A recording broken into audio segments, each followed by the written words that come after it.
talk was labeled by some friend of mine with a set of problems is how to lure mathematicians into working on our problems, on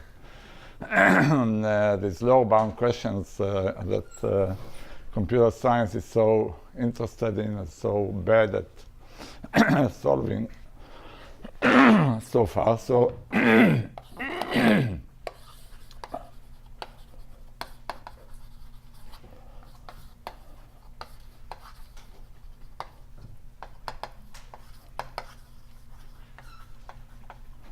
of course, I could do one in other areas of mathematics, but I picked algebra. I think we have the nicest and the most elegant. And for all of them, if you want to work on them, I mean, they are appealing by themselves, I think, and beg treatment and progress. And but you can also think in the back of your mind that you are on the way to solving P different than NP. And it's not a joke. I mean, it's really serious. And I'll sort of hint at some point what's the connection to complexity, although I don't want to do too much of that. I want to keep to my promise that it will be just elementary problems in algebra. I should apologize. I'm giving this talk with hemoglobin level of 7.5. So I'm going to be tired and maybe not answer correctly or questions or forget something. So just stop me if anything is unclear. And okay, so let me write here maybe the plan of the talk. I'll start with the basic problem on groups, just the basic questions of word length in groups. And of course it was studied, but I want to put a particular twist on it. I want to just talk about one concrete problem that's very related to us and very natural. Then I want to start talking about permanent versus determinant, two very important polynomials.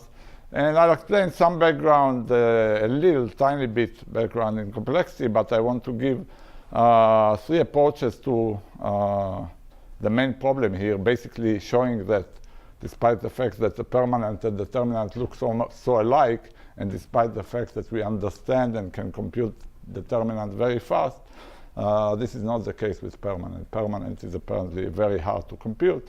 And I'll tell you about three approaches here. So one approach is what's called the determinantal complexity of polynomials.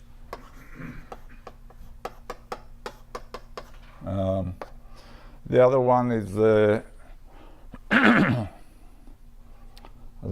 elusive function, elusive maps of Van Raz, which I'll introduce. And the other one, the last one is I'll call heating sets. And heating sets,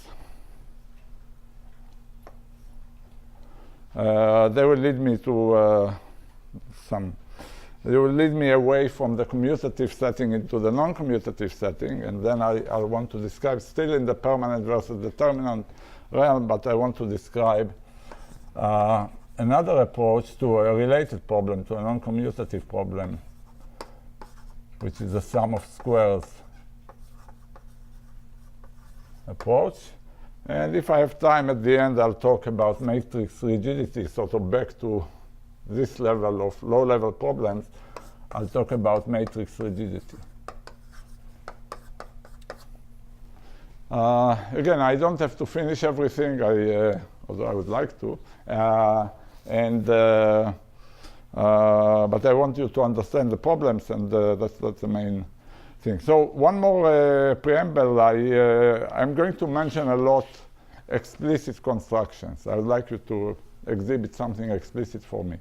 Explicit element in a group, an explicit n by n matrix, and so on. Explicit is like this famous thing with pornography. You show it to me, I'll tell you if it's explicit or not.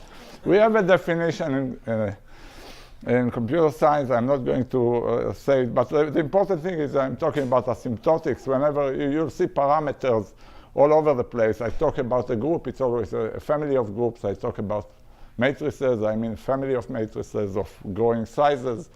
And an explicit object is something you can describe to me as a family. Okay. You'll see examples, so I'm not going to give a formal definition of this. So I want to start with the word length in groups. So we'll think of G, again, a family of groups, but it's a finite group, and as some family of generators of S. And you can draw the Cayley graph. That's the one convenient way to think about word length is in the word metric of the Cayley graph. You can, I don't have to define it, but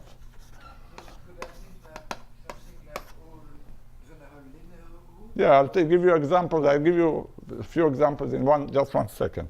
Yeah. So the Cayley graph, you just have a graph where all elements G are here, and you connect two elements G and H if they. It's a Cayley graph. So the important thing is I'll denote it by W of G, where you should think of, this is really W with G and S in mind. W of G is the minimal word length, the minimum distance to the identity of the word G. Minimum.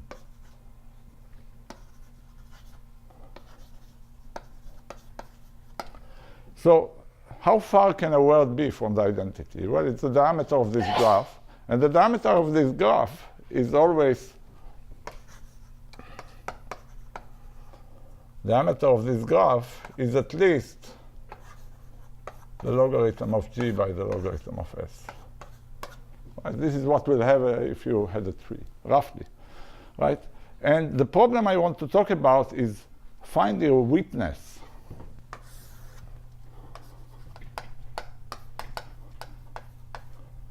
A witness for the diameter. What do I mean a witness? An element G that is roughly as far as can be from the identity. Okay. So G is a witness if W of G is something, at least some constant maybe.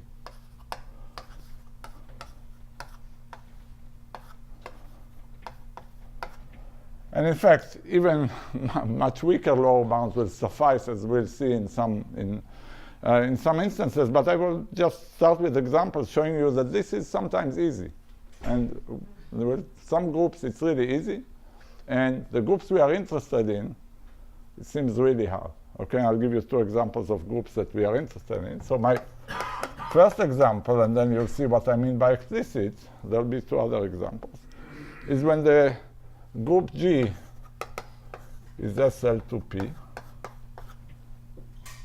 Okay, 2 by 2 invertible matrices modulo P. And the generating set is these 4 matrices.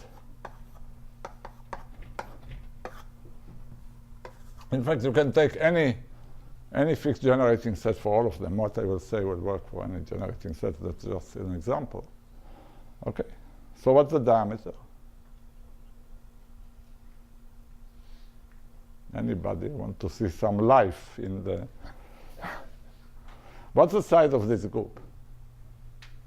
P cubed. So log P is constant. So about log, you want an element whose word length is logarithmic in P.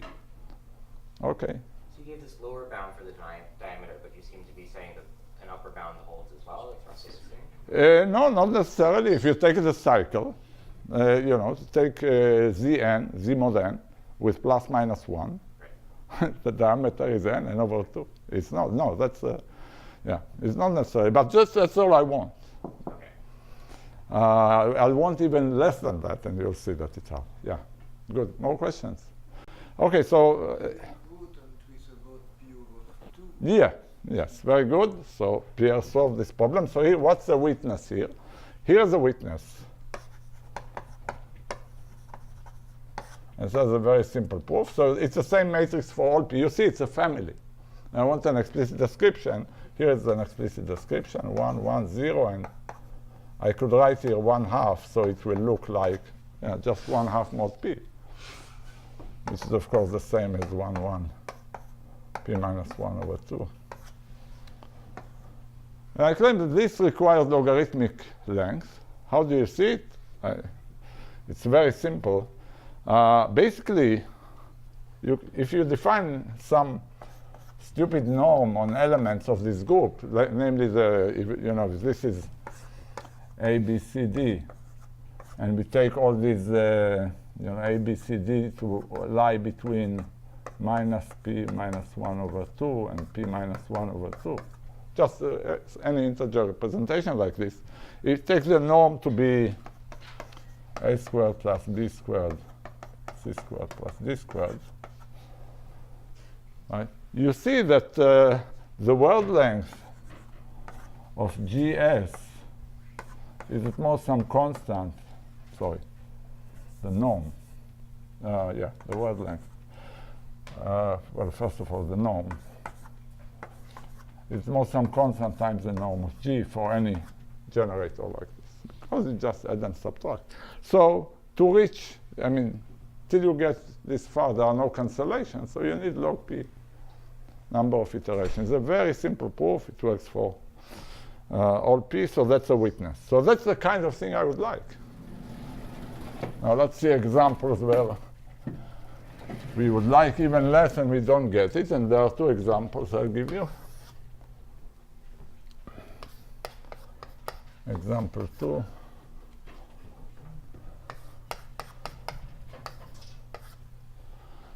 So example 2 is, so the dual of this, here I fix the size of the matrices to be 2 and I let the field grow. Here I let the field be fixed. It can take any field. It's you can take F2 is really interesting, but if you want, you can take it to be the complex. It's interesting. What I'm asking is interesting over any field. Same will be in the next examples. Next example, and well, of course, here maybe the G will not be finite, but also S will not be finite. So it's okay. It's still you'll still get a finite diameter bound. So let me say what G is. G is GLN F, all invertible matrices, over F. And S are just the elementary matrices. So it's a collection of all EIJ, which are the matrix. So EIJ, this matrix is just 1, 1, 1, 1. And in position IJ, has an arbitrary element of the field. That's better. I wanted, yeah, you can do 0. But anyway, yeah, that's what I, okay, so all the overall IJ. So certainly it's a generating set. You can check that well, for the finite case, the diameter is at most n squared.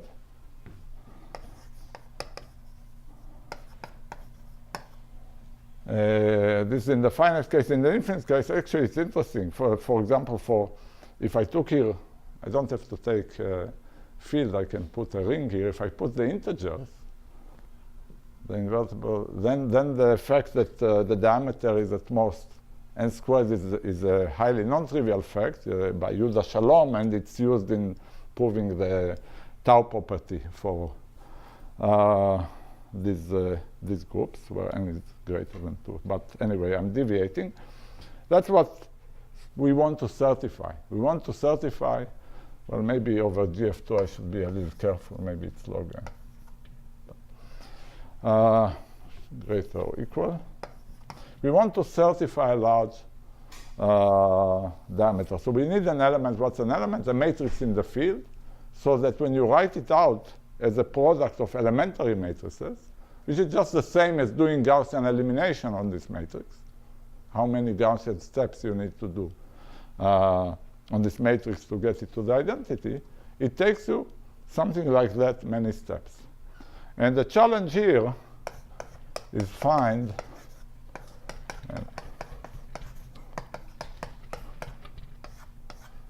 explicit matrix, I mean, here then, such that the word length in these generators, the Gaussian complexity of M, is bigger than, grows faster than linear. We don't even know that. Linear is trivial, but you know, even breaking 3n, I think, is non-trivial. Even though the most elements, these diameter bounds, of course, they don't hold for a rare element. They hold for most elements, right? So random matrix would do. We don't have a single example of a matrix that requires word length bigger than linear. The question is clear. This is the type of questions that, yeah, we'll see. So Up to where does one have something explicit? maybe 2n. Yeah. And I would say, in fact, this is really interesting. If you come next Monday, Rafael Oliveira, so we will talk, it will be more related to the third example that I'll just give. There are various methods of proving these things, trying to prove these things, and we in complexity theory like to study limitations of the methods we are working with. It's a very introspective field. And for some of these, we have a linear bound, and we know that all the methods that we have will not exceed a slightly larger linear bound. So this will be a lecture next. So is it true that a random element has this? Yeah, random matrix is at least that, or bigger field n squared, yeah. Yeah. And that's easy to show. That's easy to show. It's a counting argument, yeah. And the stability results rule out the existence of some norm that proves it, Well, yeah, it's a very good question. So what I propose here, I didn't say this, but what I think is really interesting, thinking globally, is to try to understand methods of proving these things in other groups. This was trivial. These are hard, and maybe there are ways of course, people are studying word length in lots of groups, and maybe there are some general methods or properties of groups that need to be developed in order to understand this. And having some norm is used in some studies of the word length, like of course the Ramanujan graph. You have generators where the word length is exactly a norm. I don't know how to rule out, how to classify. conceivably there could be some norm. There could be. SLN of F2 such that if you multiply by one of the generators, it grows by 1 plus 1 over n squared. Something like this. Yeah. It's a very natural thing. So you don't have to rule that. No, I don't know how to rule it out. It's very interesting to think, put Tony's hat and do proof complexity on these things and think what are natural proof systems to argue word length, and maybe show that some of them are not going to work. Yes, it's. But it's open whether such a norm Yes, it's open. The third one is even simpler. I'm giving you now an additive group. Okay, an additive. Yeah. Trivially define a norm to be the word length. Yeah. No, it has to go by 1 plus 1 over n squared at most. Therefore, you need n squared. It depends what you demand. Yeah, but yeah, there is. For this proof to read an n squared lower bound, Yeah. you need some strong property of the norm. Yeah. I think Zev's point is very important to lower bound provers. We are always looking for progress measures on computations to say that single operations don't increase them by much. you can always take the circuit complexity to be the, yeah, so you should avoid this. Here I'll give you a simpler group. It's an additive group, okay? Abelian group, what's the group? So G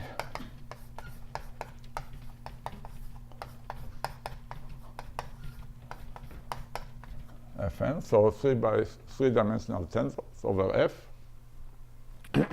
And what are the generators? Well, I'm sure you know what I'm going to put here. These are rank 1 tensors. So things that look like X tensor, Y tensor, Z. Okay? Just 1-dimensional.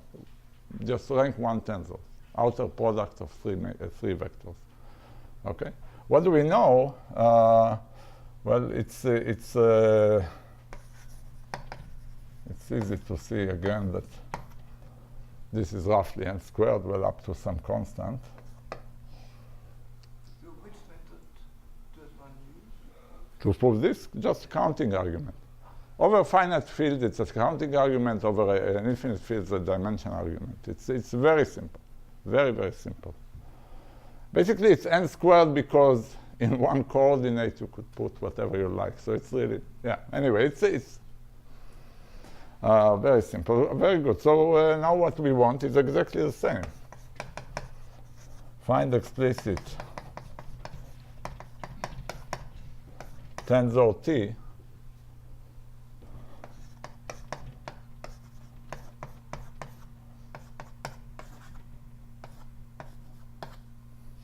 is not linear. It's a highly non-trivial result. No, not highly non-trivial. It's a clever example of Landsberg and Ottaviani. We know such is just almost 2n. Just almost 2n. And what Rafael Oliveira will talk about in particular is that doing this requires, you know, will step out of known techniques. I'm not going to be specific. So somehow everything we threw at this problem, you know, will not help to get it beyond 8n. Okay. Okay, so this is it. This is a story about word lengths. Questions about this? It's somehow it's a weird kind of talk to give because it's disjointness. I'm not teaching you something. I'm just throwing it. So there's a lot of context switching that will happen. It can be good or bad. You can fall asleep during, you know, like wake periodically every 10 minutes and see what's going on. It may be something completely different.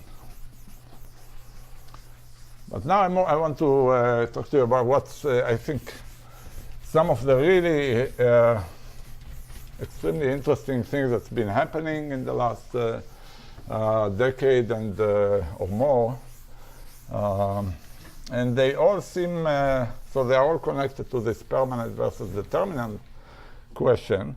And they are very different from each other and somehow still are related because they are tied to this problem. I'll talk about this several approaches to this problem. So let me first just define the siblings. That is determinant n of a matrix X.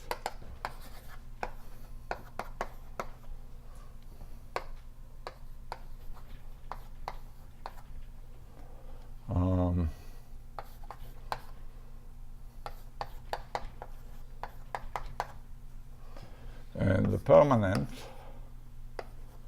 and by n matrices, again, it's the same thing.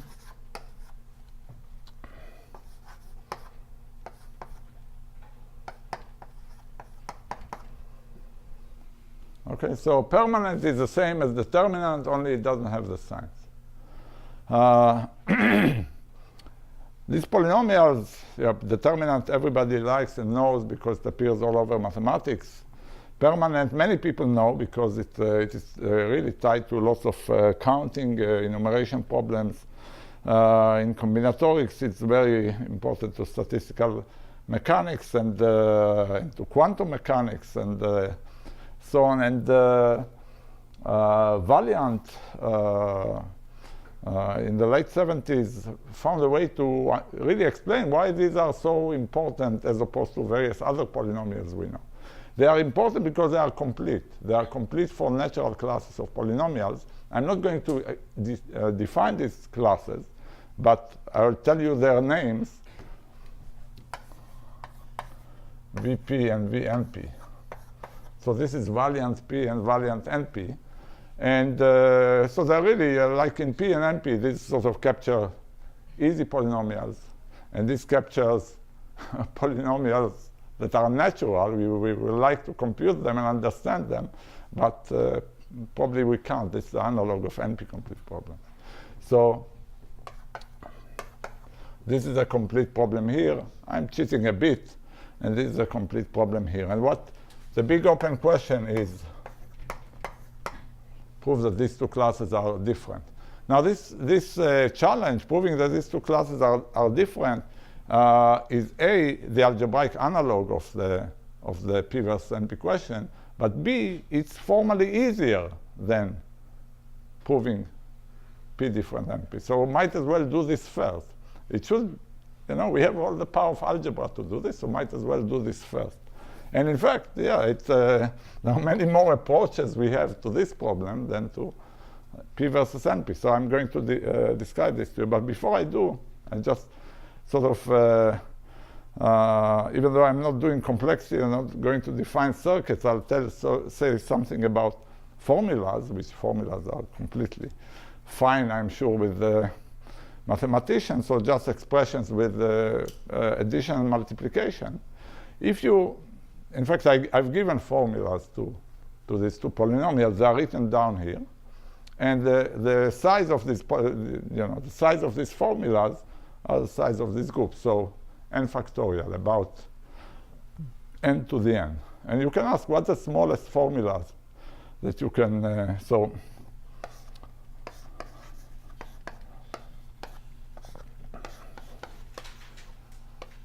I'll just tell you what's known. So this is a notation for formula size. We know that both of them are less than n factorial. What do you know? What can you tell me about how small we can make them?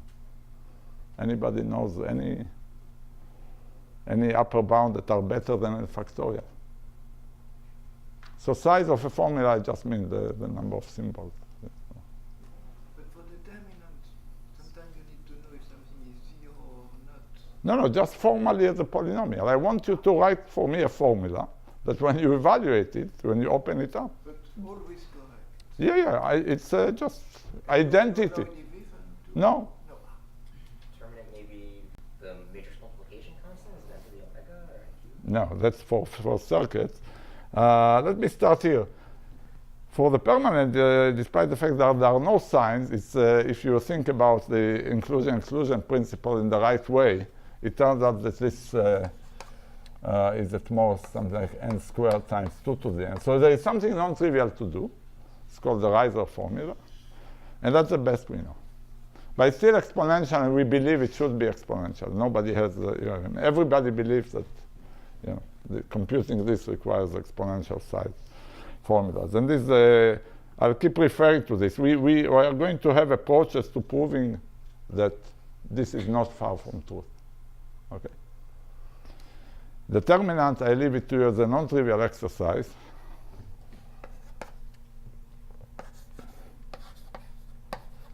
Find such almost polynomial size formulas for determinant. It's not that difficult. It's anyway. Let me leave it even without hints. And but maybe I should note something here. This lower bound is tight for multilinear formula. It's It's a very non-trivial result by Ran-Raz.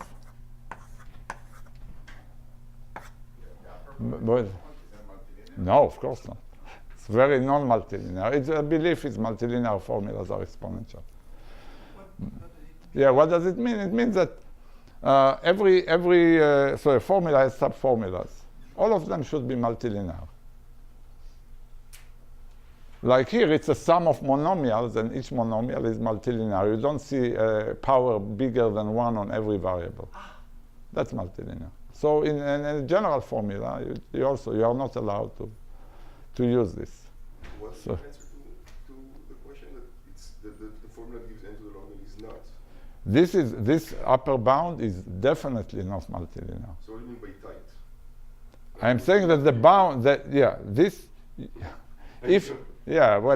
what I mean, I've said verbally, what I mean is that you cannot improve, this may be even smaller than n to the log n. But if you insist of having multilinear formulas, you cannot get it less than the n to the log n. But nothing is tight. Yeah, nothing is tight. Yeah. Okay. Okay, good. So this is what we want to do. We want to show that the permanent is R. I want to give you 3 completely clean algebraic ways to say this without talking about even formulas, even nothing about complexity. Yes? Are you allowed parentheses? Is that? Yeah, that's formulas with parentheses, or I like to think of it as trees. Yeah. So you're allowed to. The way this works is some formula that looks like this.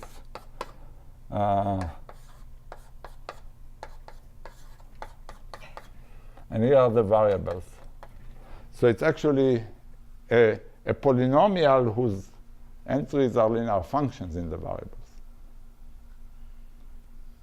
Yeah. So that. No.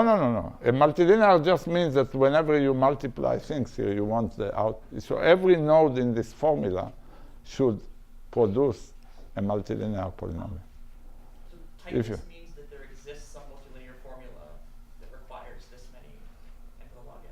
No, tightness means that if you have a formula which is multilinear for the permanent or for the determinant, for any of them, it must be at least of this size. That's a tightness.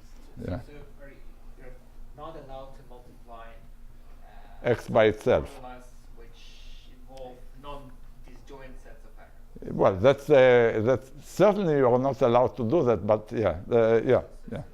basically, whenever, syntactically, yeah, exactly. It turns out that the syntactic and the semantic versions are the same in this case. But yeah, exactly. You are not allowed to square a variable ever. Yeah. This was a deviation. Maybe I shouldn't. Okay, so let me get back to the main track. And I want to tell you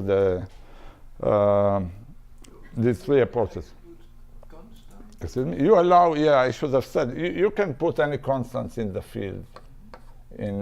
So plus means a linear combination. Plus means a linear combination. You don't want to do divisions or dividends? No divisions. I mean, division is also interesting, but I'm not going there. With plus, you allow adding a constant? It's not needed here. For this, it's not needed. Yeah, there's no need. In general arithmetic computation, you allow it. Yeah. Okay. So I want to tell you these 3 approaches, and the first one is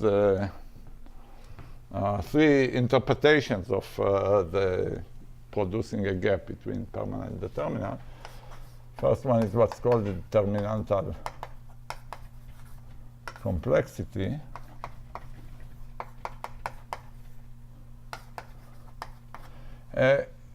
It's a general reduction between polynomials, the notions of comparing polynomials. And I will define it only for the permanent determinant. But in general, you want to ask whether one polynomial projects to the other. Linearly projects in the usual way. You just do a linear substitution of the variables and evaluate the other polynomial. Let me define it just for the for this 2 polynomials that we care about, but you can define it for any polynomial. So we want to think of a fine linear linear map. So again, we fix the field that's interesting over every field, this question, from determinant, let's say n, from, sorry, matrices that are n by n to matrices that are k by k over the field F, right? So what I mean is that if I'm taking a matrix here, it's n by n, and I send it to a matrix here, which is k by k, and if I had the variables here xij, here in every place I have some lij and a fine linear map in these axes, okay? So that's a map in general, and when do I call it a projection? Between determinant and between permanent and determinant, I want that if I give you this challenge to compute the permanent of this matrix, you could just apply this linear map, compute determinant here, slightly larger maybe, and then it pops out the permanent. So what I want, so this affine map is good if permanent n equals the composition of the determinant k with this linear map. Namely, the permanent n of some matrix A is the determinant applied to this. Okay, determinant k. The definition is clear. And you can define it not just for the permanent. You can take any polynomial and ask about projecting it to. Yeah. So so I'll tell you in a second. Let me see. Yeah.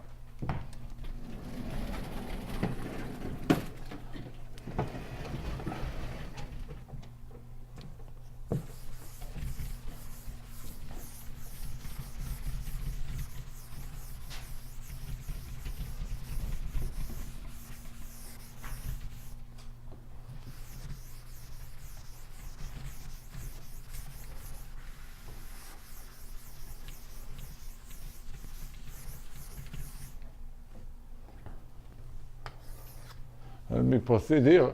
I should say variance completeness of determinant really says that if you have any polynomial of formula size s, it projects into an s by s determinant.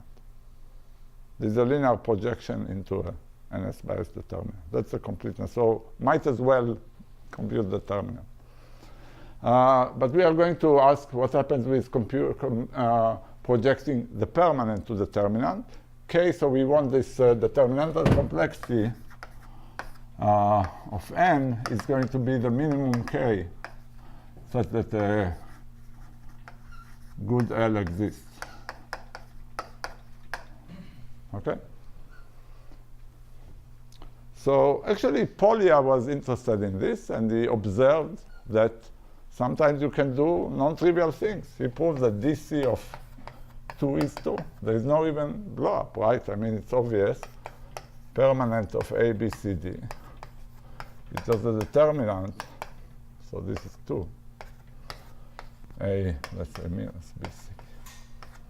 Very linear, very simple linear substitution. He also, I think he did it. I'm not absolutely sure, but it's easy. That this stops working after 2. Okay, and now you may wonder, maybe there is no k, maybe there is no finite k for which it works. But in fact, variance completeness for the permanent, his proof for completeness of the permanent, so this variance. As a corollary, you can, because well, I just told you, the permanent has exponential size formulas, right? So it projects to the determinant of. So DC of n is at most something like maybe a little bigger, but this finiteness is not obvious, but it follows from variance completeness and the upper bound on the formula size of N factorial is not trivial. what? N factorial. Probably it's trivial. Yeah. Okay. Although I never tried to do it, but it's probably trivial. Yeah. Yeah, it is trivial. Good. So what's the question? So the question is, so that's a challenge, prove this C of n is not polynomial.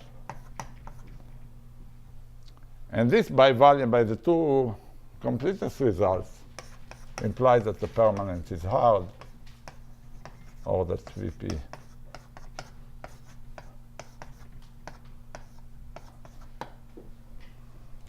okay. That's a very, concretely stated elementary algebra problem about projections between explicit polynomials. Now, people looked at it, and the two algebraic geometers, Mignon and Rossaire. Can I ask something? Yes. Completely relevant to this, but here you are saying that a certain method for solving the problem Is the only way to solve the problem. that's the only way. That's the only way. That's Valiant's completeness, yes. Absolutely. The only way to compute permanent cheaply by arithmetic circuits or formula is by reducing them to determinant, because determinant is complete for formulas. Yes, yes, it's a very strong statement. About 10 years or so, it has some history, but they have the best bound, and they proved that dc of n is n squared over 2. So it looks like a superlinear lower bound, but don't get excited. There are n squared variables there, so it's yeah. Anyway, that's the best we know. It's still non-trivial. It's a beautiful proof, inspired by the fact that the variety of the determinant has, contains at every point subspaces of very low codimension, which is simple. But anyway, it's really beautiful observations, proof. This is the best we know.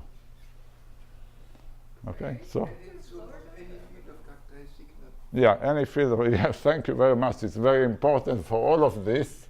That because then determinant and permanent are the same. It has to come in your proof somehow, if you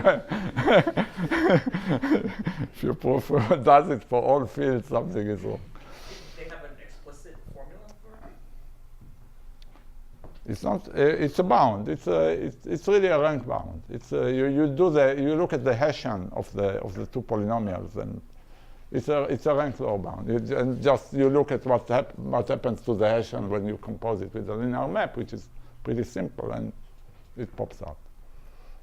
Yeah. Maybe I should say, so this is the first approach. Just do this. Just prove some better lower bounds on the, if you prove a super polynomial lower bound here, you've done it. I listed here 3 approaches. There is a 4th approach that I'm not going to tell you, but Greta will probably take some Tuesday or several Tuesdays to explain to us the geometric complexity theory program of Malmali and Sohoni,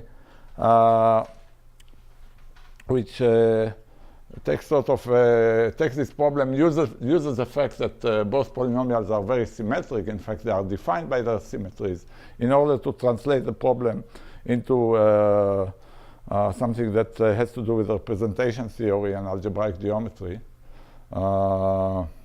Beautiful evolution over the last 15 years. We understand a lot, and there are some breakthroughs of Greta and her co-authors recently about limitations of this approach, but I'm not going to go there. This will take much too much. So I'm giving you, I promised elementary, I'm doing elementary. I want to tell you about the elusive maps of Ran-Raz. So any more questions on determinantal complexity?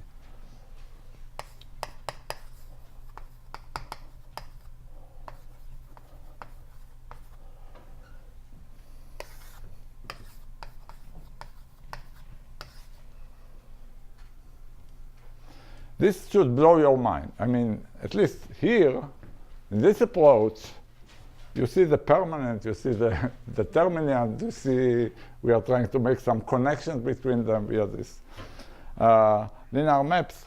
You are not going to see any of this here.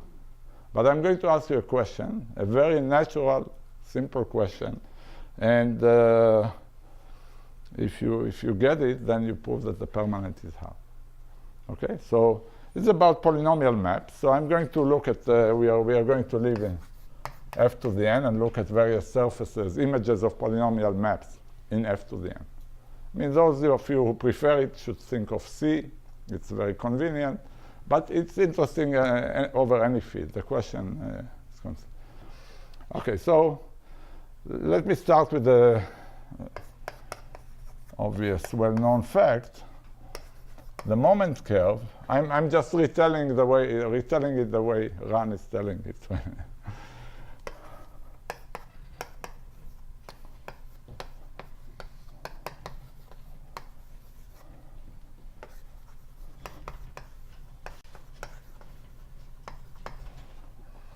The moment curve avoids all hyperplanes. It's not contained in any hyperplane. What is the moment? Yes, I'll tell you.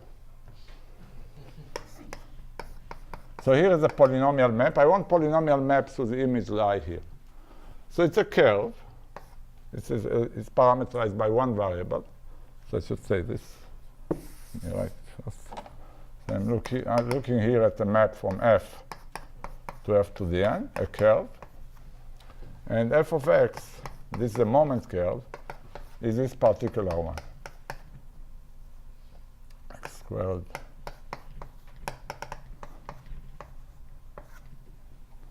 Right? So it lives here. The image lives here. And now let's consider any hyperplane. What's a hyperplane? It's a map f. It's a map g, sorry, from f to the n minus 1 into f to the n of degree 1.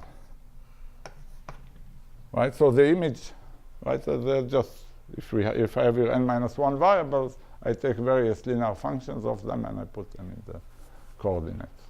Okay. And this statement says that for every g, for every such g, the image of f is not contained in the image of g. Everybody sees the proof? Yeah, Vandermonde. All, yeah, you take any n points like this, and they are linearly independent. This is extremely simple proof, one-line proof in linear algebra. This is great. So this is well known, and that's how Ran motivates his approach. He says, why never, this is a well-known fact for 200 years, why didn't people ask the next step? So suppose now, here was degree 2. So Ran asked, what about degree 2 G's?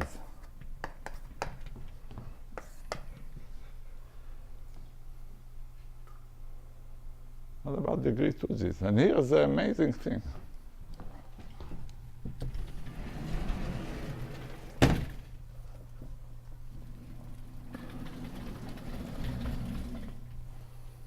So his challenge is just come up with a natural curve that avoids all degree 2, the images of degree 2 maps.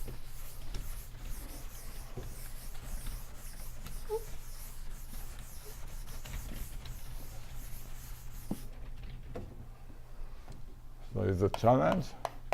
Fine. Then I want explicit.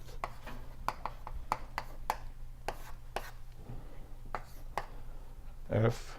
So I want you to describe to me, so I want maybe f of x will be a sequence of polynomials.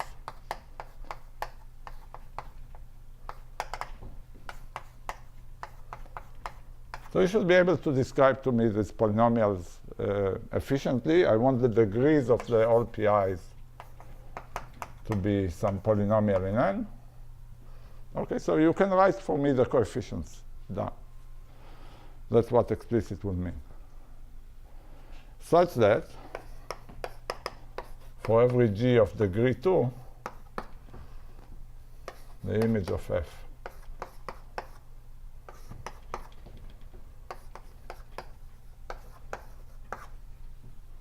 what can be simpler? Well, probably a little harder than this. You should see that the moment map is not going to work, right? Everybody sees this? The moment map, I can take a g. I can take g here to be x1 squared, and then x2, xn minus 1. That's a degree 2 map, and the moment curve is, of course, contained there. So just allowing second degree ruins this example. So this question is easy if you do degree 2 multilinear, or you do it the square, or? No, I forget multilinear. But is this question interesting for?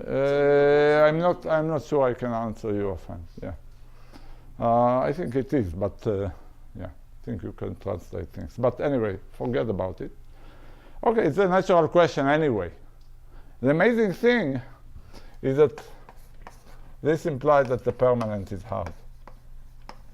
So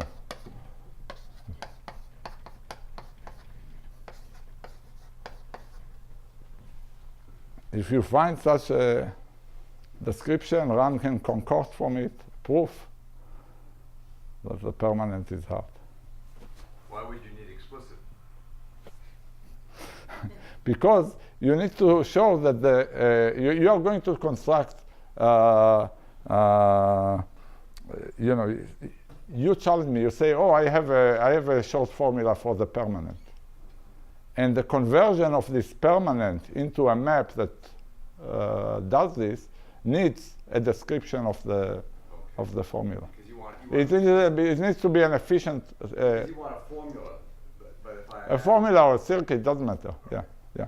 So the translation. So this explicit is explicit in the. I'm sure that anything explicit you'll show me will mean that there is a simple algorithm to write down, given n, a simple algorithm to write down this polynomial. That's all that's needed. An efficient algorithm to just write down the coefficients of this polynomial.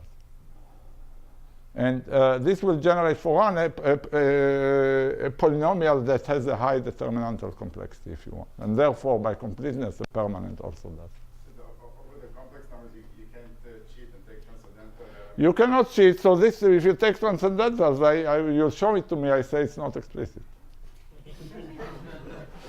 Yeah, but seriously, of course it's not explicit. It's not here. Taking transcendental numbers here would will be fine. Will have this property. Will be not interesting. So you can ask various things. You can ask, okay, let's have the coefficients be 0, 1, or I mean, but just something you can show me for every n. You know, if you show me Hadamard matrix, I understand how to generalize it for every n. You know, or you know, Van der Monde matrix. That's what. Yeah, sorry. So if you, let's say, prove by some like pigeonhole time principle that there exists such a polynomial with whatever properties, maybe 0. That's a very good point. What will happen after that? Nothing. So there is it is true. There are such curves. Yeah, there are such. With nice coefficients. No, you cannot prove by a random argument that there are things with nice. Well, anyway, this proof will not give you a method, as far as I know, to generate these coefficients of these polynomials. So it is true that with these parameters, there exist such curves. Even with 0, 1 coefficients. What? Even with 0, 1 coefficients. But I want explicit, so you should describe to me these coefficients as n varies. What would you do? So we don't know any description of such polynomials. And but it's a good point that these things exist. It's very easy that they exist. And in fact, Ran supplies, you know, his paper contains a much, you know, more relaxed problems. You don't have to have curves. You can have constant dimensional surfaces. You can have a few variables here. You don't have to look at hypersurfaces. You can have much fewer variables here, and so on. And all of them will have the same implication. Yeah. Okay, let's see if I'll do another one, or I'll do a break. So questions about this? Is the other direction known? It's a good question. I wouldn't be surprised if the answer is yes, although I didn't check it, because it works by some sort of a completeness argument. I mean, you can take a formula, and these maps, these polynomial maps, arise from the coefficients written in the formula, the coefficients that you are using in the computation. You describe the coefficients of the output polynomial as functions, as polynomial functions of these constants. And if you have a small circuit, then you have a few things here. You are generating many, so you get this polynomial map, and this is a map that will be elusive. Yeah. But still, I think it's an amazing approach, and it's an extremely natural problem, and should have been asked without regard to complexity long ago. So just describe such elusive maps. Okay, let me take a 5-minute break, and we'll continue with the rest.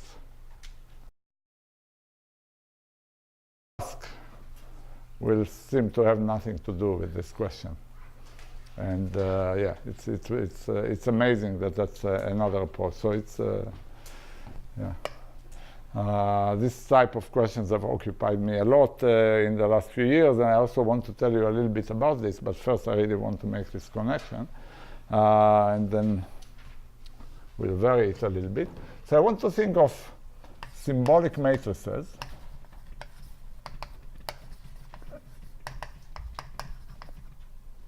A symbolic matrix will be an n by n matrix whose entries are linear functions, homogeneous linear functions in some set of variables.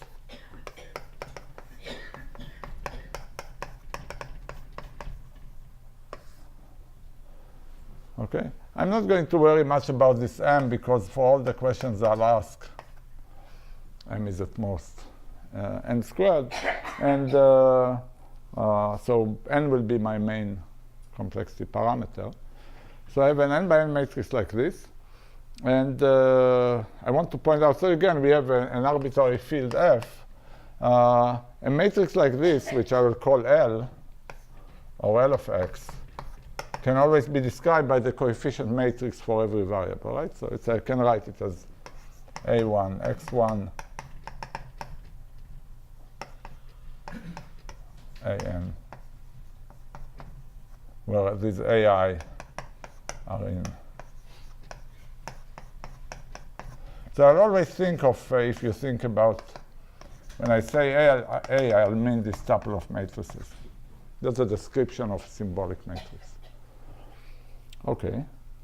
And the question is, when is this symbolic matrix singular? Singular over the field of rational functions in this variable. So when is it singular? So this is a singularity problem. Singular, so we want to know whether this matrix, whether L of x is singular, which is the same as asking whether the determinant of L of x is the identically zero polynomial, right? So maybe let me define singular means that it is, so this is a class of singular things.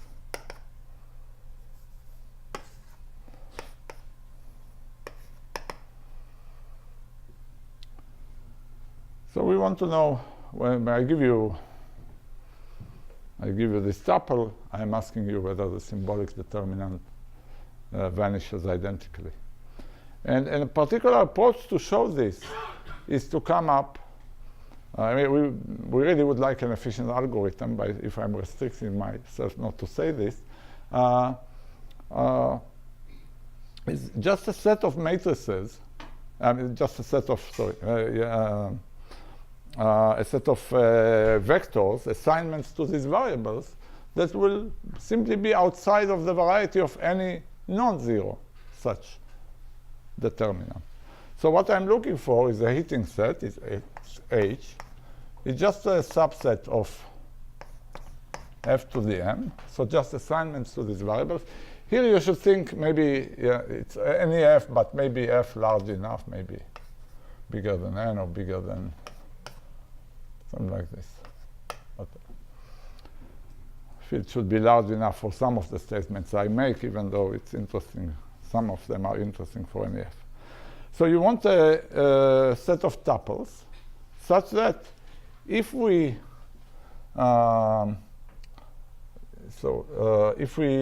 compute the determinant of this sum of ai, hi,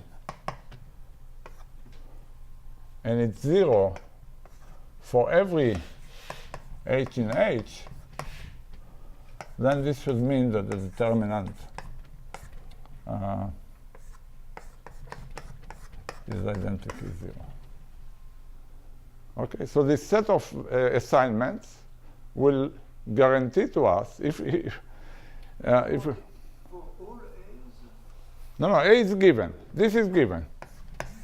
And we want this, yeah. So H, yeah, so let me, very good, thanks. So I want an A, I want to, so H is a heating set if for every L, for every tuple, if I know that the determinant vanishes on this all these assignments, then it vanishes everywhere, right?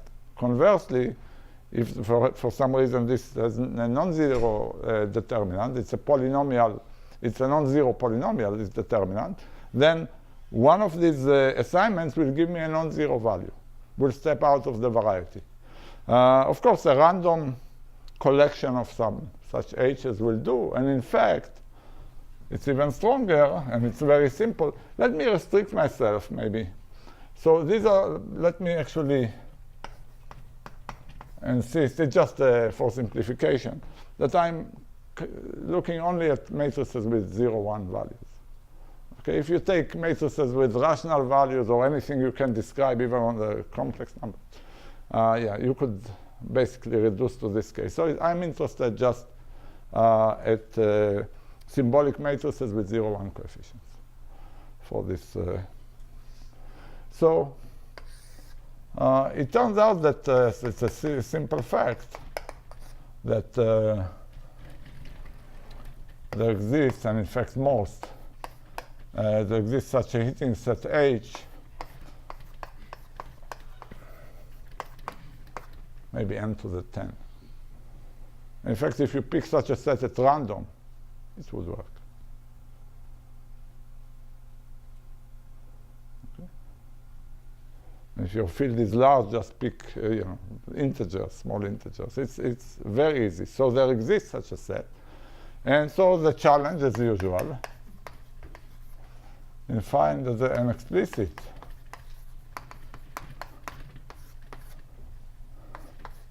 H of this size.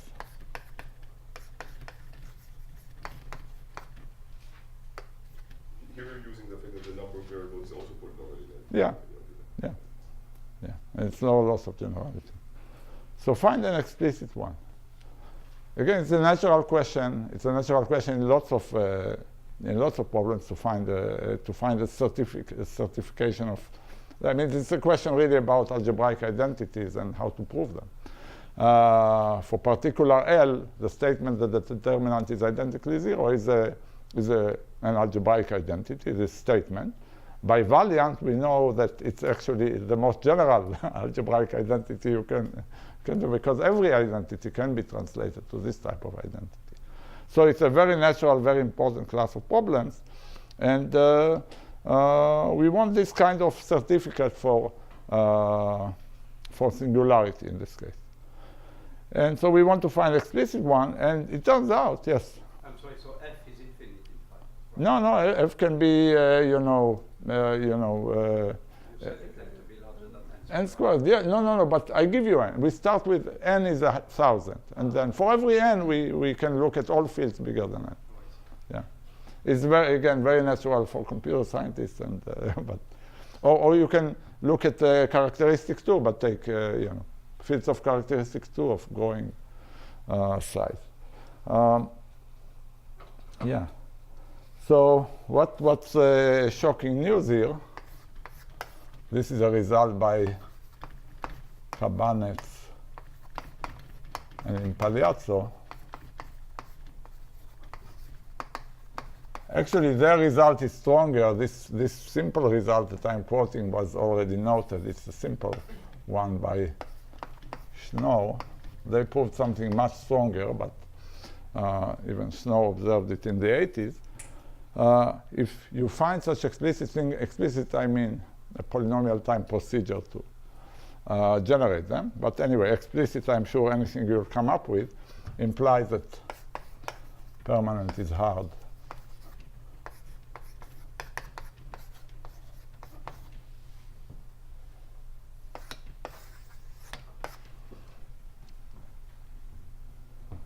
This is really amazing. I mean, it's amazing maybe in some sense in ways different than the previous example, because this shows that if some problem is easy, then some other problem is hard.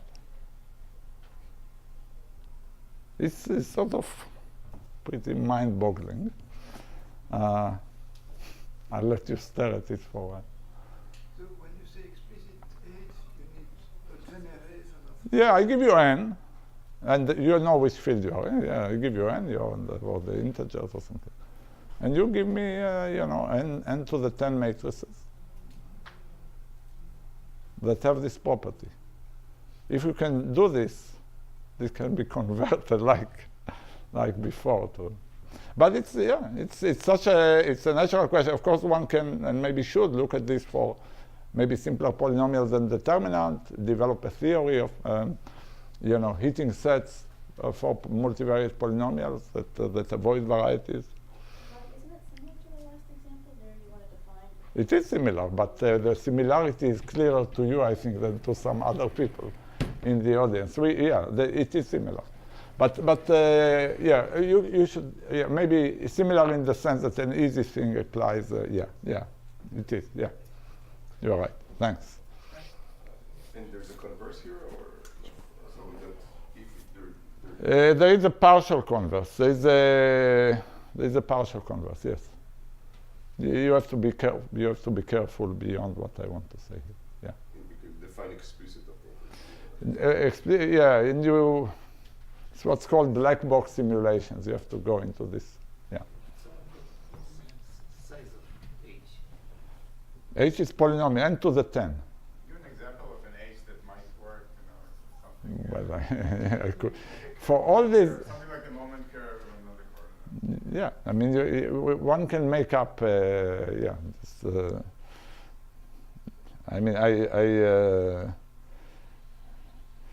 I don't have good conjectures here.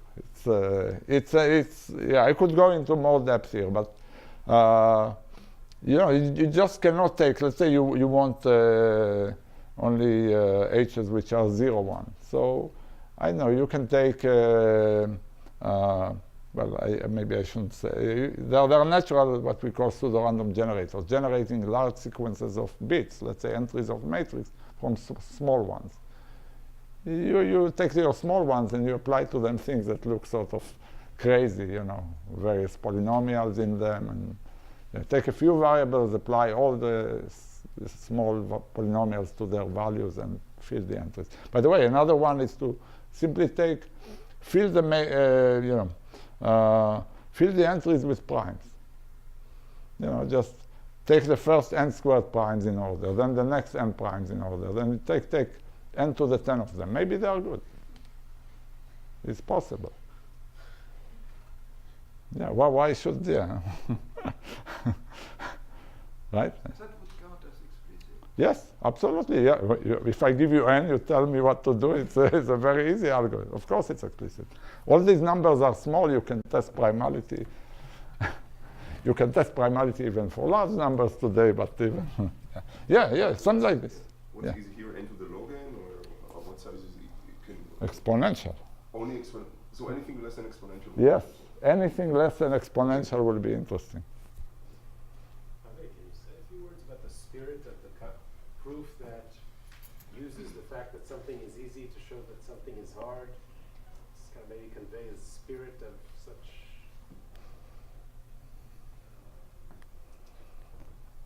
Yeah, so it goes through completeness again, and there's what happens is that you use H if it's too small, just like in the previous example. Tony was absolutely right. Like in the previous example,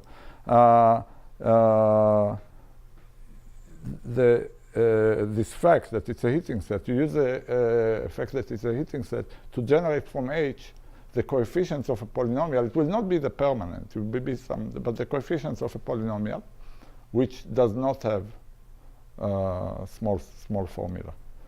And this polynomial by variance will be explicit enough for variance V and P, and by that it will imply the permanent. So the permanent features here just because it's convenient to say something the permanent. But in both the previous example and this example, you are using the objects that you can easily construct, which you assume by contradiction. So you start with the fact that permanent does, for contradiction, has small coefficients, has small formulas. You generate this and you get a contradiction, something that's how you generate the hard polynomial.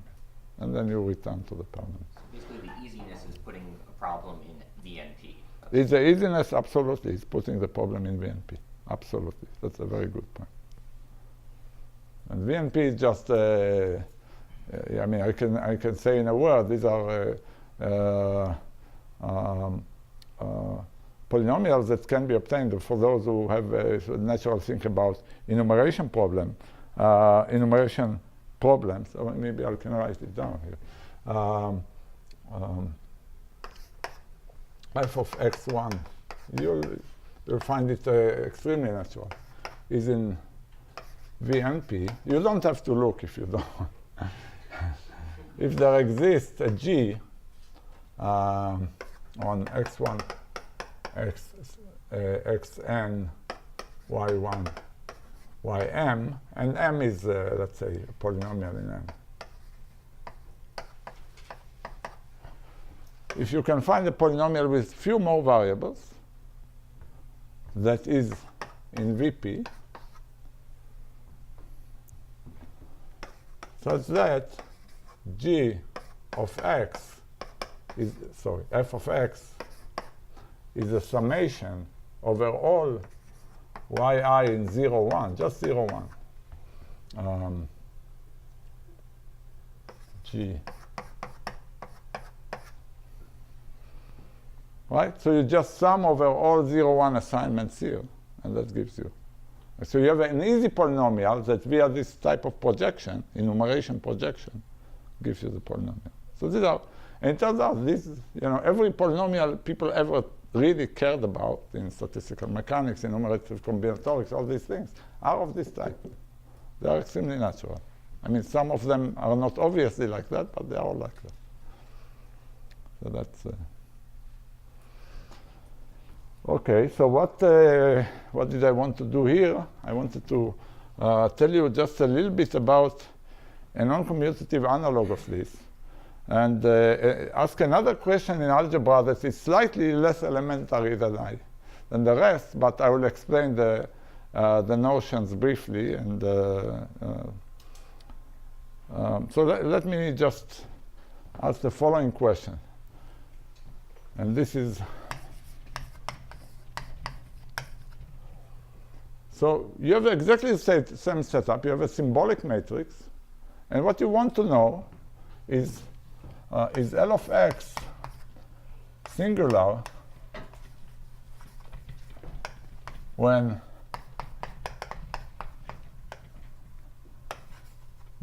do not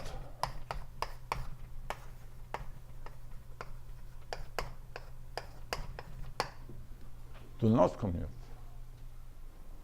Well, what is the field of fractions over this? It's complicated. I gave some talks about this you can watch online last year. I'm not going to explain it, but via some deep results, the strongest ones by Dirksen, Markham, and Ivanios, Yao Subramaniam.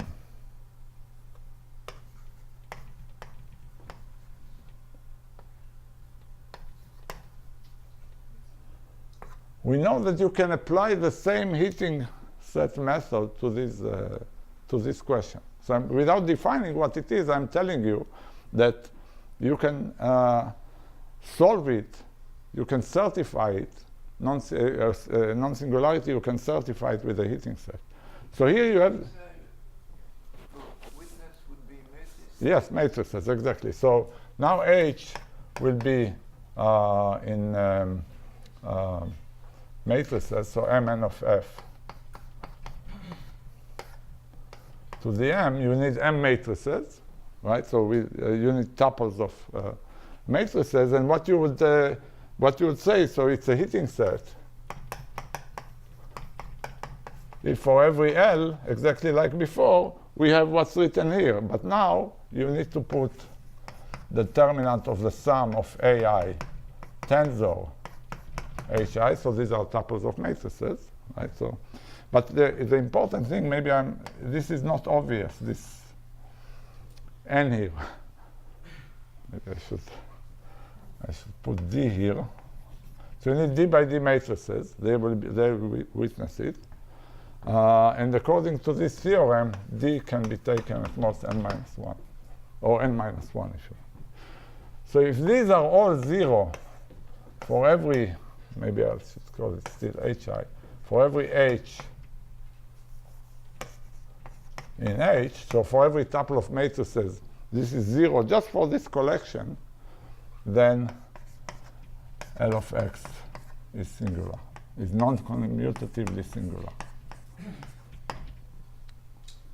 So the matrices are still over commutative.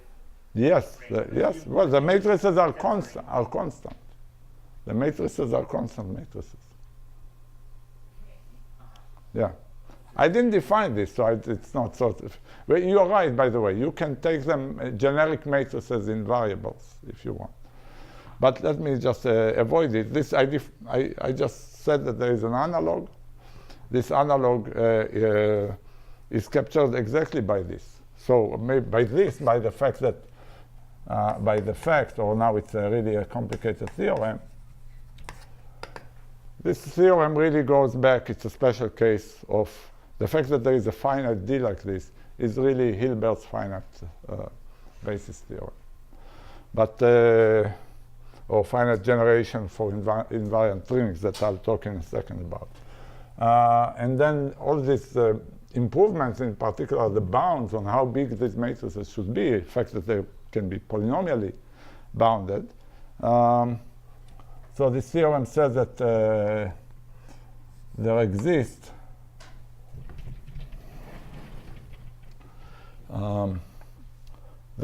H of size polynomial in F.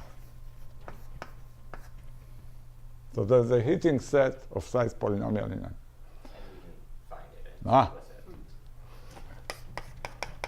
No. However,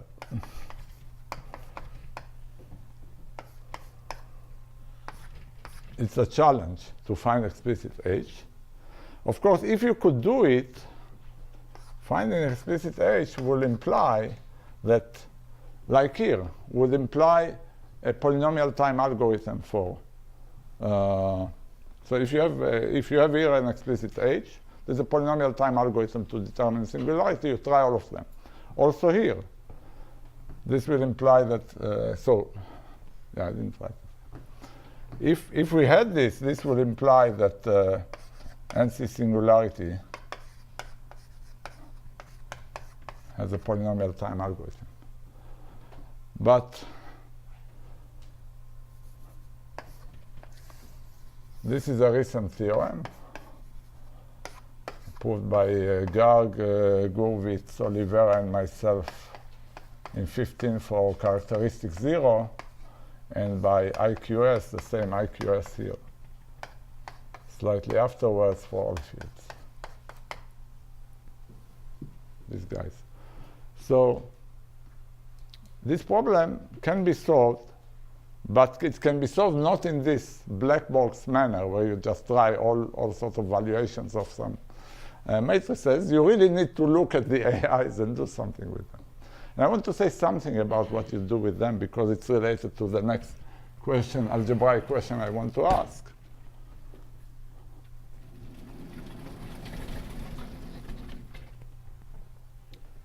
And this has to do with the following. So here we have these two sets of tuples. So this L plays a dual, has a dual life. It can describe a symbolic matrix with the commutative variables. Can describe, yeah. So we have this. Let me call it commutative thing, a non-commutative thing. They are subsets of matrices and maybe here you should really think of the complex numbers because I'm going to talk a little bit about geometric complexity theory. But again, it's interesting for every. It's really interesting for every field. So these are two sets, it's two tensors, right? These are all these L's. Those that vanish commutatively, those that vanish non-commutatively. There are sets of matrices. There are more than that. They're actually algebraic varieties. While the algebraic varieties here you could see it's basically it's described by a determinant, right? So it's easy to see that algebraic variety. So just algebraic variety is zero set of a collection of polynomials.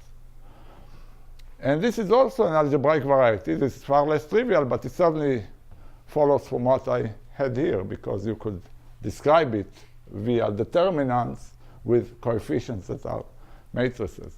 Anyway, they are both. So they are both algebraic varieties.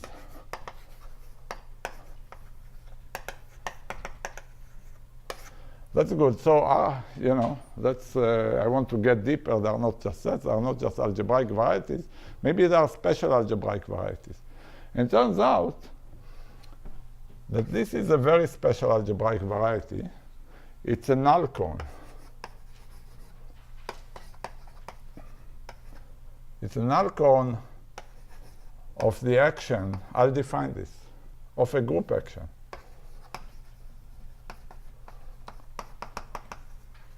And I'll tell you what the group action is. But so let me step aside to say something about the most rudimentary facts about invariant theory. If you have a group, and I'll only look at linear groups on some vector space,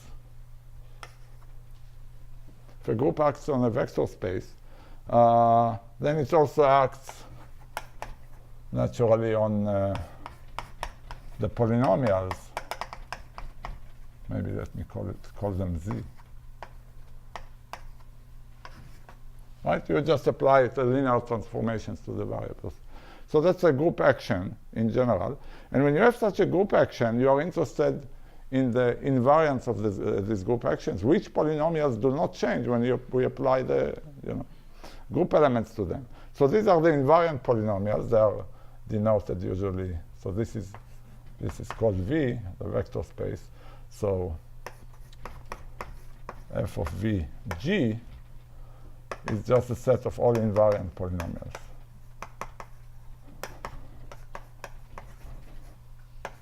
So namely all polynomials P here, such that GP is the same as P for every element of the group. This is called the invariant ring of the action. You can see that it's a ring, adding and multiplying maintains it. I mean, simple examples, if you had the symmetric group act on a set of variables just by permutation, the invariant polynomials are the symmetric polynomials. Okay. And actually, let me give another more telling example which will serve us here. Suppose you look at the following action, SL2 F cross SL2 F acting on, let me call it Z. So Z is just Fn squared matrices of variables, n by n matrices of variables, n by n. Simply by, if you have here a matrix B and here a matrix C acting on matrix A, it moves it to BAC. So it's just change of basis on both sides, right? This is a group action on n by n matrices. Who can tell me the invariant polynomials? What polynomial doesn't change in these variables of Z if I change the okay. So yeah, so in this case, the invariant ring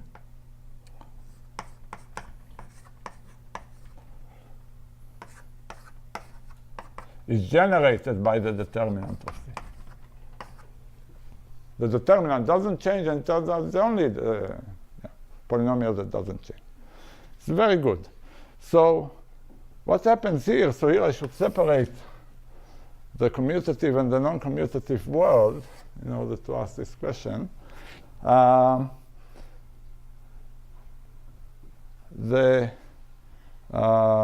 set of non-commutatively singular matrices are the null cone of an invariant ring, not just a set of polynomials, but actually the complete invariant polynomials of some group action. And what is a group action? It's very easy to see that both singularity in the commutative and non-commutative setting are preserved by change of basis on the left and on the right. So the same group, SLN by SLN, acts on also MN on tuples of matrices, right? You send B and C will send A1 through AM to B A1 C.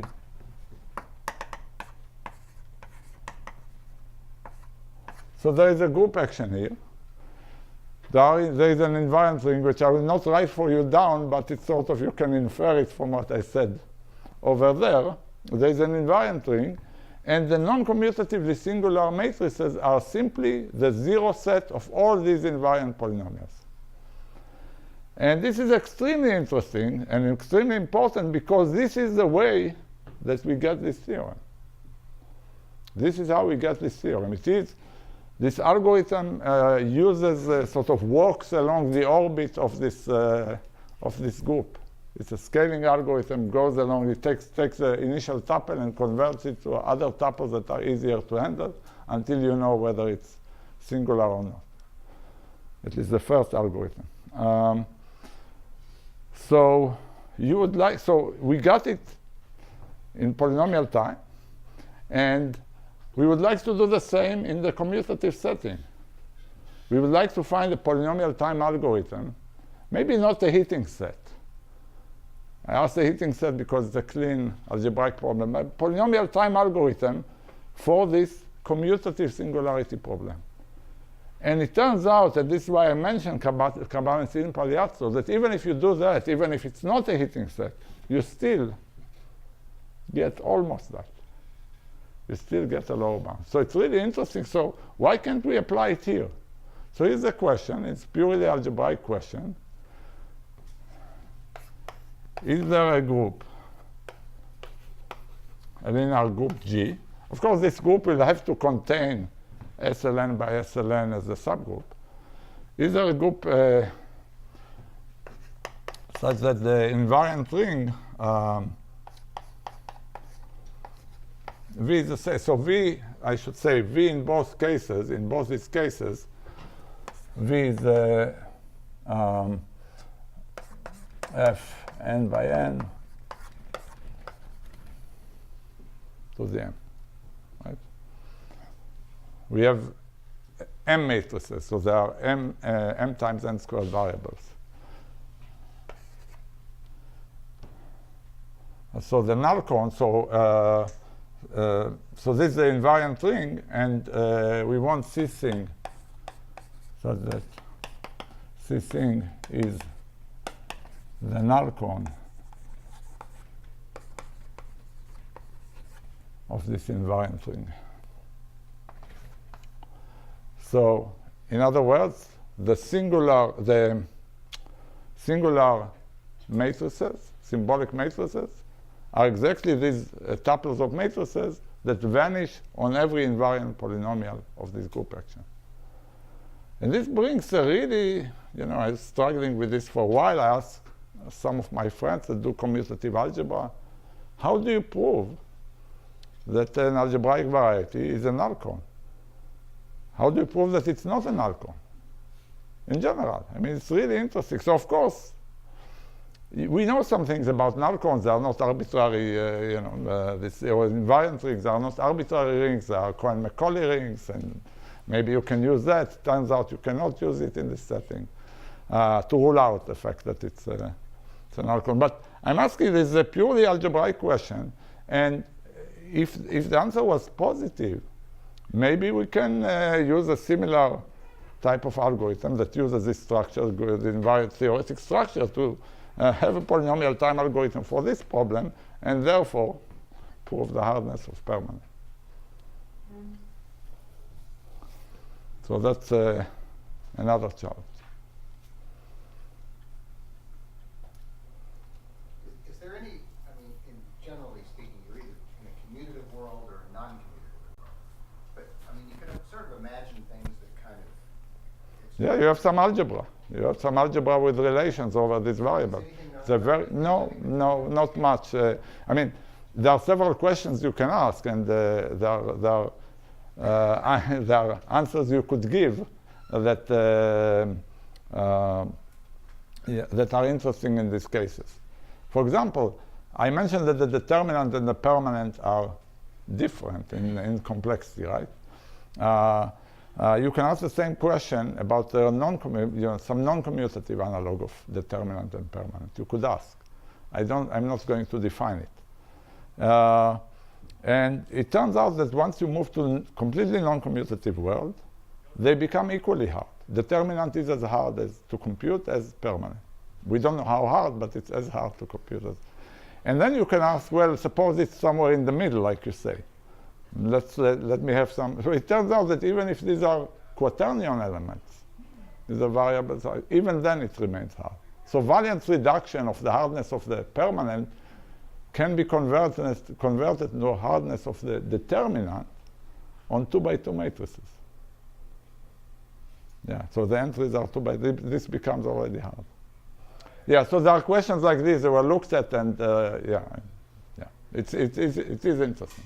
Avi, is anything else known about any of the other imminents? Like, are they? Yeah, I think that they are basically all hard. Okay, yeah, that's determinant is really special. One more question. Yeah. Does your algorithm give any no proofs and no lower bounds for the non-commutative version? It gives a polynomial time algorithm to decide non-commutative singularity. For the non-commutative, no. No, that's a very good question. The answer is complicated. Yeah, it could give hardness of non-commutative permanent for non-commutative formulas, but we know this for much simpler reasons, but not for circuits. Yes. You can think, yeah. I think so, although but it's clear that it will work only for formulas, and we didn't really try to go through the details. But yeah, very good question. So now I'm switching gears again, but it was a sort of good thing you asked me this question, because now I'm going to tell you a story that, again, will have nothing to do with complexity, but at the end of the day, if we understand it, we will only understand that the non-commutative permanent is difficult. This is a task. I'm not even formally defining it, but one can imagine arithmetic complexity with non-commutative variables. You just have to keep orders, to keep track of the order by which you multiply variables. But I will not formally define it. I want to tell you a really nice story. on the sum of square problems.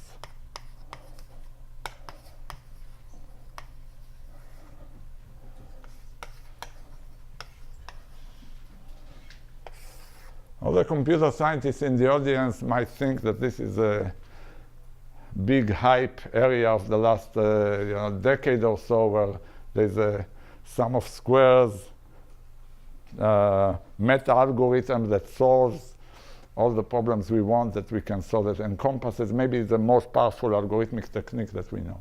Forget about it. It's not this. It's other sum of squares.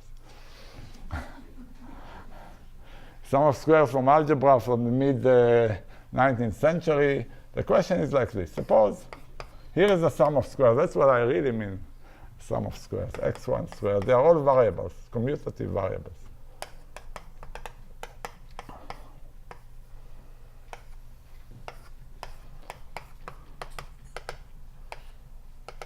I just want to take two sums of squares. I want to multiply them out, and I want to write them down as a sum of squares.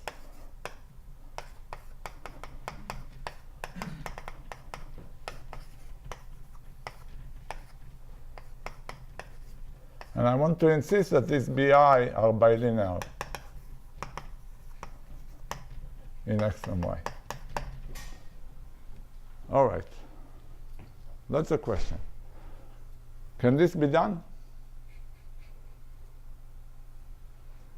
It can be done, yeah, if k is large enough, right?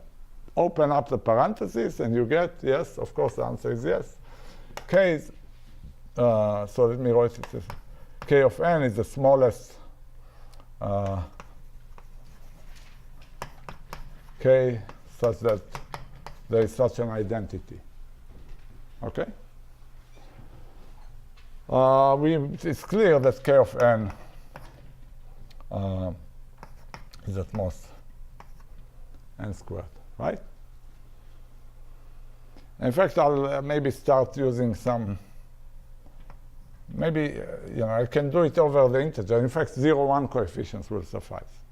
I will sort of care. So you can put here any ring or field you want to. So we know this.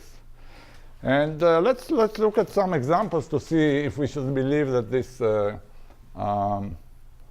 inequality is tight or not. It's also not hard to see that it's at least n. Okay, so let's see. So first, let's look at what is n of 1. 1, okay. That's easy. What is n of 2? Yes, it's 2. Why? Because, well, I'm sure you all know, but I'll write it down. Since it's the only one I'll write down.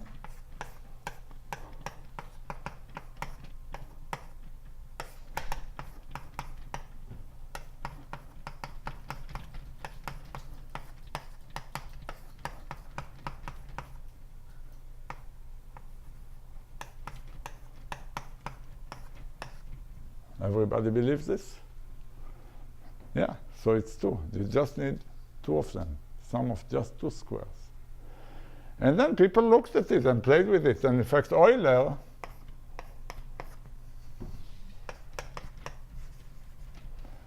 found out that n of 4 is 4. It's a more complicated formula, but you can still write it down. And then Cayley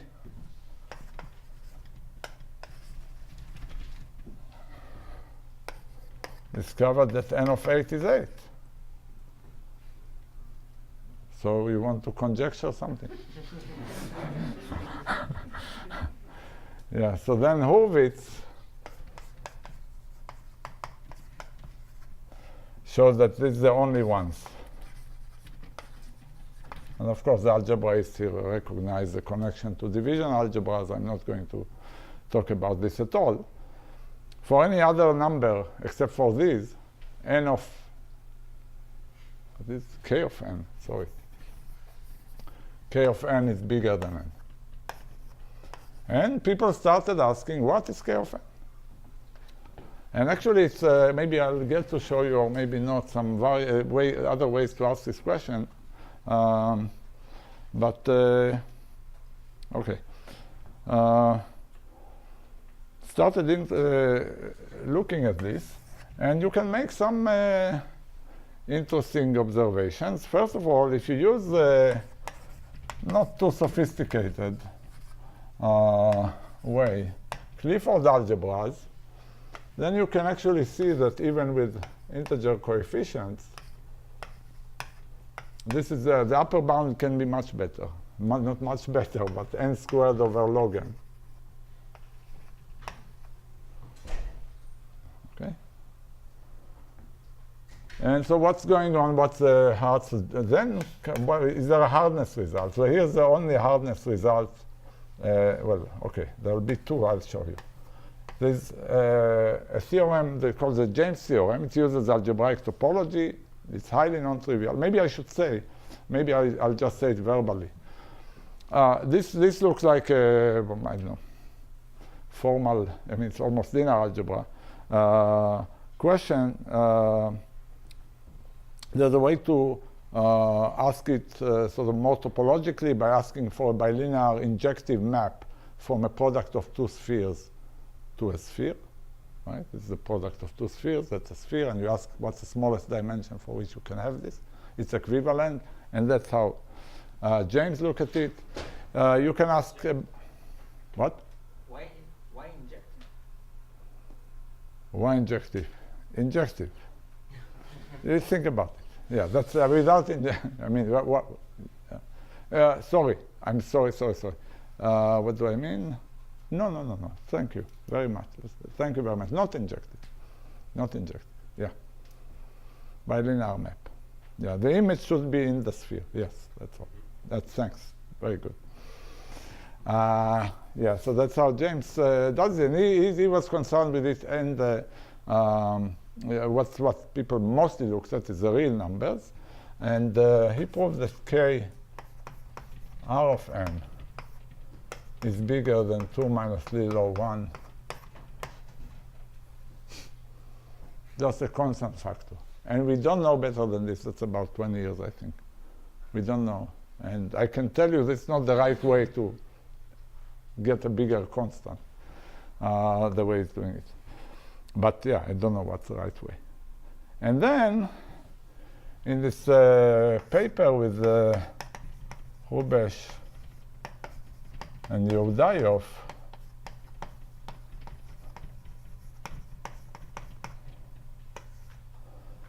we got to this problem really accidentally by trying to prove that the non-commutative permanent is hard. We, simplified and did all sorts of things. Got a structure theorem for non-commutative computation that eventually yielded the following amazing thing. If you can prove a low bound over the complex numbers that looks just like this, n to the 1 plus epsilon, any constant whatsoever, this will imply that the non-commutative permanent is actually exponentially hard.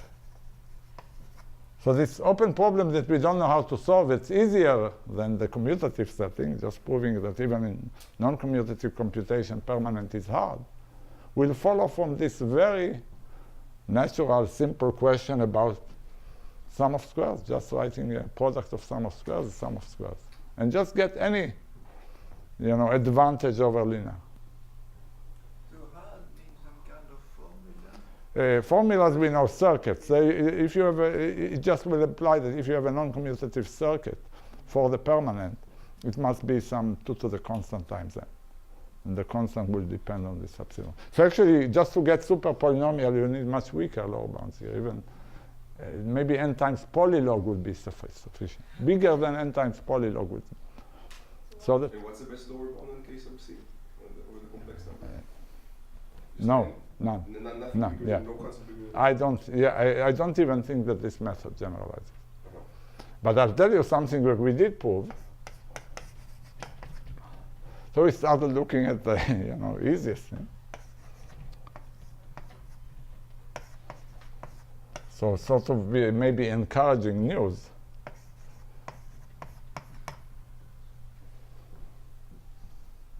doesn't give us anything, but you can. Why do you have to deal with the complexes? Why do I need a complexes? So let me say that you can replace the complexes here with the Gaussian integers. All I need is the square root of -1. And the reason I need it is sort of, now you see the real difference between these two. This is sort of a monotone lower bound, and we want a non-monotone lower bound. That's really what happened. Because a square, you square I, you get -1. You introduce negative to... I mean, you allow your negative numbers. It's not that you don't, but... yeah, anyway, so at least it's an encouraging news that sometimes you can get n to the 1 plus epsilon lower bounds. You just need it over, let's say, Gaussian integers or complex numbers, anything with a -1. So I want to conclude just by, so the question is clear, right? So this is the question.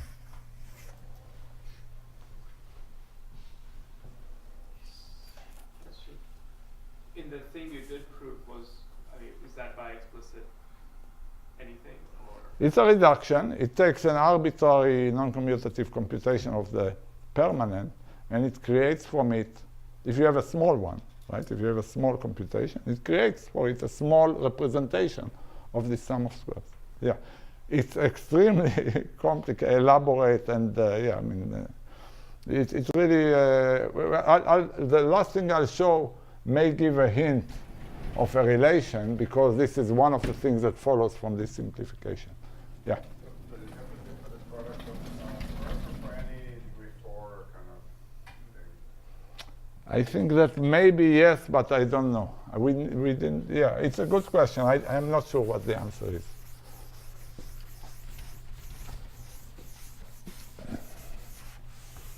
So I want to get back to tensors, and I'll ask you a final question about tensors. It's a different question than what I asked in the beginning, and it's really almost equivalent to the question I'm asking now, even though you will not recognize it, I think.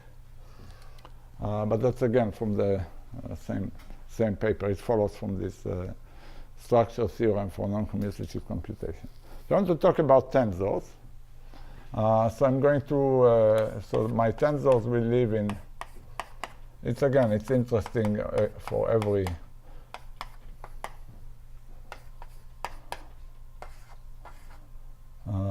field. And I prefer to have different names to the sets of variables indexing them. Here I have 4 sets of variables.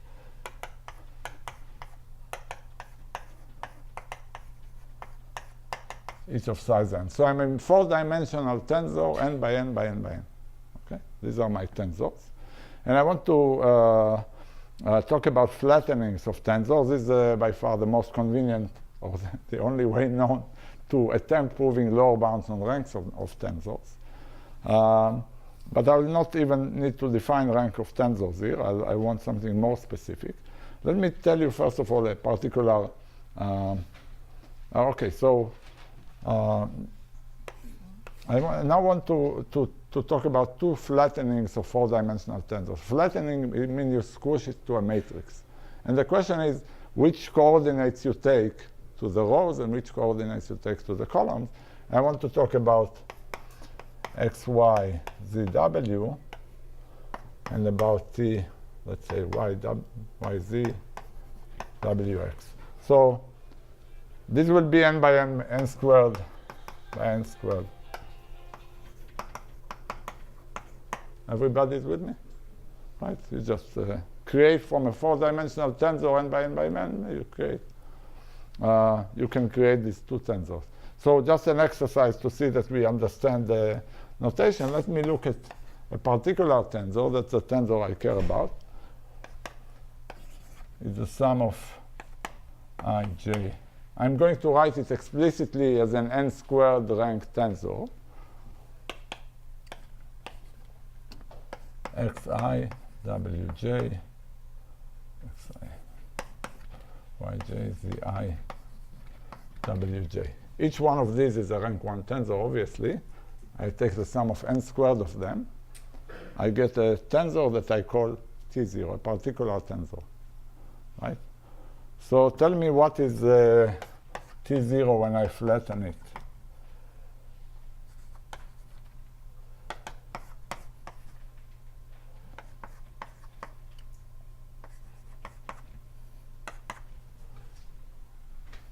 Should be an easy exercise.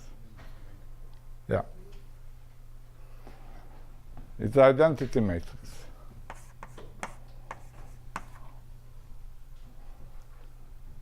You see it?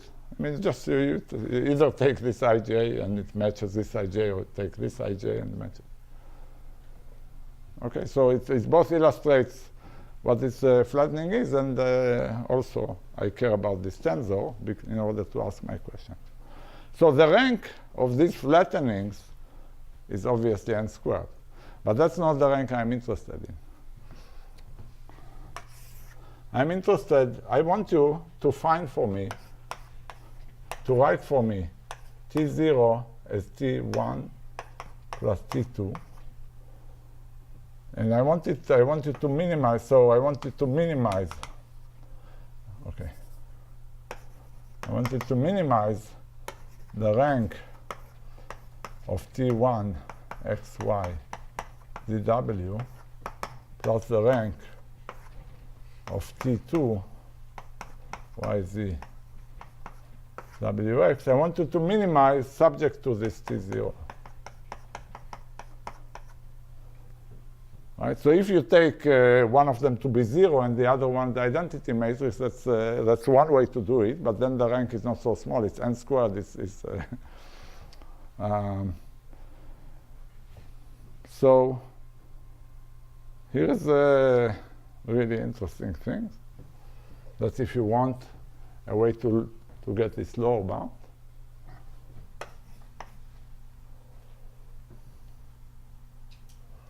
well, if I did it over C, so maybe if I...